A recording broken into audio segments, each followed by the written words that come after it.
Coming in, we had a couple of things going on. Obviously, you're not as powerful right now with your snaps. You had shoulder surgery. We know you're rehabbing, so we're not going to be obsessed with that. We know the capabilities you've got in terms of explosive. What we saw, number one, was your front end was a little bit low relative to your back end.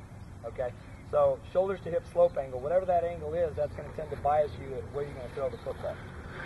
Could tend with a steeper slope to come through too far, hang on to the ball too long, and release it in an upward arc. You don't really want that. Not real extreme. With you, it's really subtle.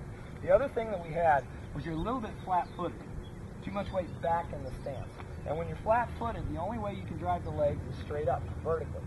Not real productive for the snap because we need it going back into the hips a little bit so that the lower body motion energy can converge with the upper body motion energy and be directed straight back at our target. Okay? Kind of like doing a hack squat. When you're flat-footed, you can only go up and down. So what we really needed to do was basically this. We're going to raise the front end slightly, shift your weight forward ever so much. And what we found the best way to do that with you yesterday was to just take the ball and pull it forward an inch or two, and that just shifted the body weight exactly where it needed. Okay? I raised your front end, pulled you forward a touch. The other thing that we saw going on was you were kind of rolling the ankles as you snap.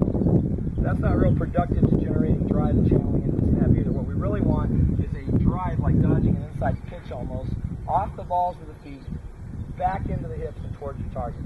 Okay? So what we did to correct that is we just took the toes, pointed them slightly outward. Gave you a more stable base, allowed us a more directional leg drive, allowed us to capture more motion energy from the lower body. Any questions on that? Go ahead and hop in.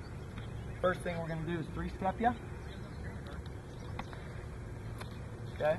And you also decided to widen your stance a touch. As long as you don't have pressure on the hip flexors and we're getting good leg drive towards your target, that's fine with me. You ready? I pull you forward, gets leg drive to 9 to your left, straightens the back, fully extends the arm.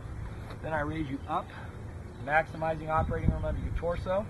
The last thing I do is I push you back into the hips towards your target till the heels touch the ground, the knees are over the toes, you're solid on your feet. Is that comfortable? Yeah. Now you look a little underextended. We could either put the ball out slightly, as long as it doesn't shift weight, or, like I was suggesting, raise your head and shoulders slightly relative to your hips. Does that feel comfortable? Yes.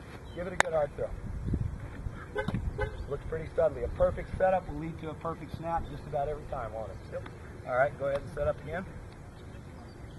So what we had, you were a little low on the front, a little flat-footed.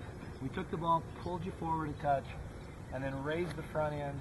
Well, I think we're sitting you a little bit deeper on the back end. Doesn't have to be perfectly horizontal because you're a look-back traditional snapper, but we don't want to be too extreme there. Give it a good hard throw. Okay. Slight bit of ankle roll. Let's do one more ball. Let's just take the toes out ever so much more. Overall, that looks really solid. You look really good.